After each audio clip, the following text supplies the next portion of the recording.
all of you.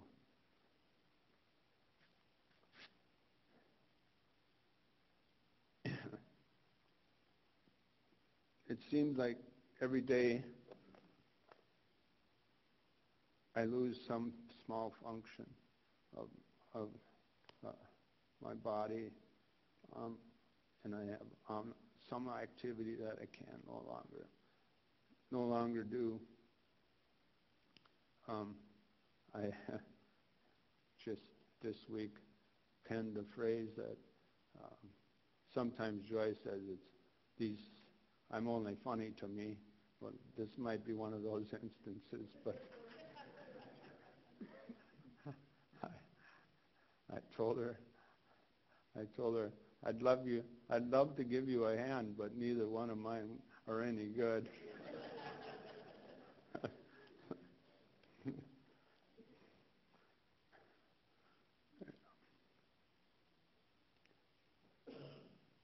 I guess my prayer today is that each of you can experience not the LS, but the faith and the love of God. That's what gets me up here to speak to all of you.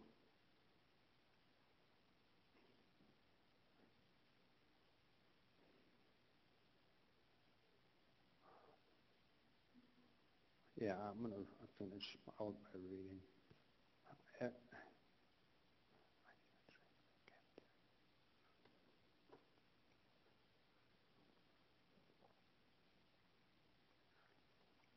we've dealt with all of these changes in my life in the past 4 years, it's been hard to not anticipate what's going to be the next function and try and figure out what God's plan is for us, and try and get out in front of God per se. But one of the other phrases I like to pen is, if you want to make God laugh, tell him your plans.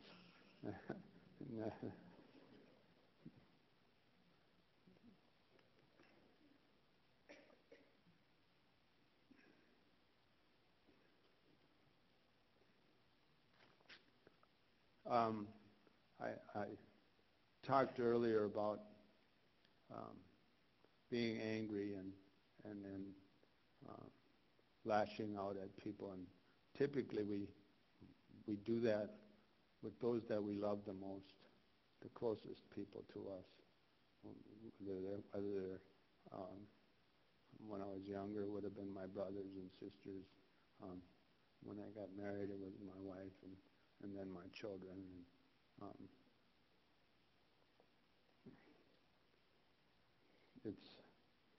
it's those consequences that I sometimes still live with and have to, because people they still fear the anger outbreak that might come someday when they push the wrong button. And so with that, I live with that, and the only thing that can change that is God's love, and that's what I want to reflect today. And if I continue to reflect that,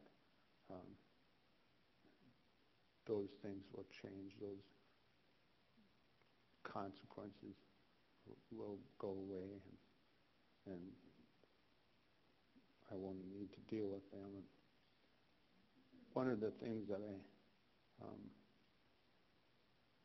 also want to say is the people closest to us also see the dailiness of the struggles, whether it's with ALS or cancer or whatever it is in your lives. The closest people to you see those, and most everyone else they, they don't see that. They don't get to see that part of it, of us.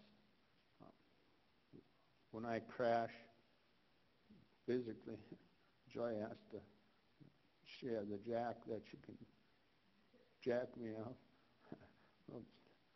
pick me back up. And when I crash emotionally, we we we uh, we're quicker today to tell God that we can't do this. I can't do this. Please help me. Please help me. Uh,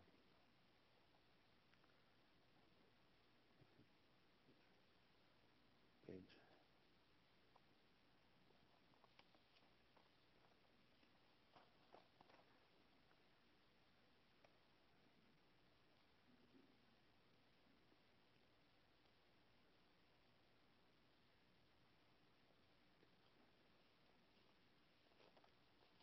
One of the last things that, and it was supposed to be said toward the middle, but I forgot about it.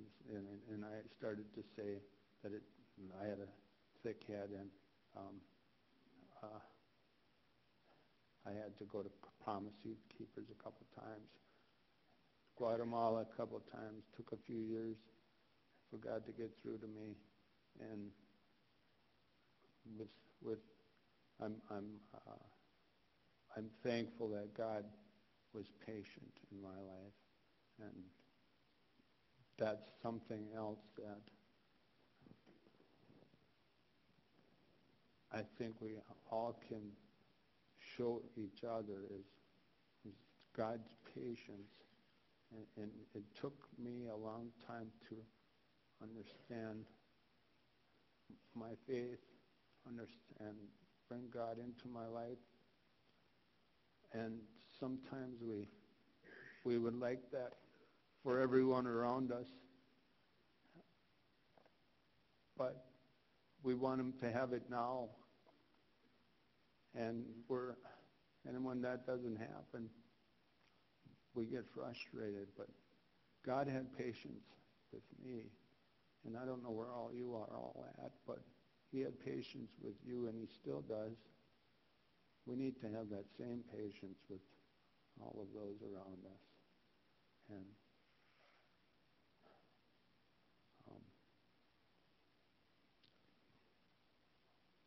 I guess the last thing I want to say is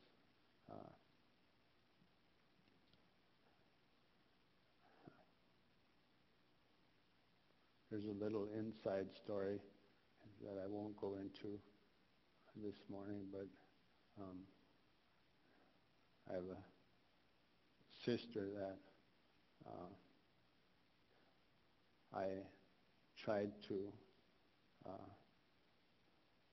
explain Jesus' love to one day, and she was not exactly ready for that, and I said, I told her, just remember, Jesus loves you, and she was already in an upset mood, so that didn't help the situation.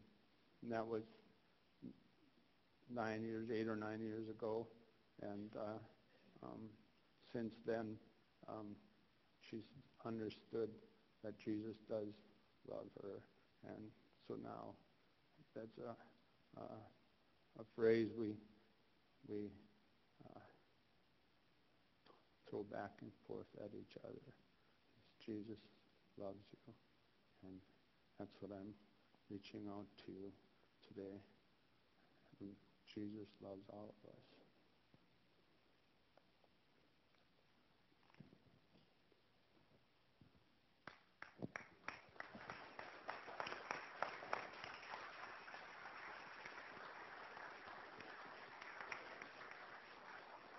I just want to say thank you, Wayne, and thank you, Joy. Thank you, Wayne, for sharing your testimony with us. We don't always know how life is going to turn out for us. And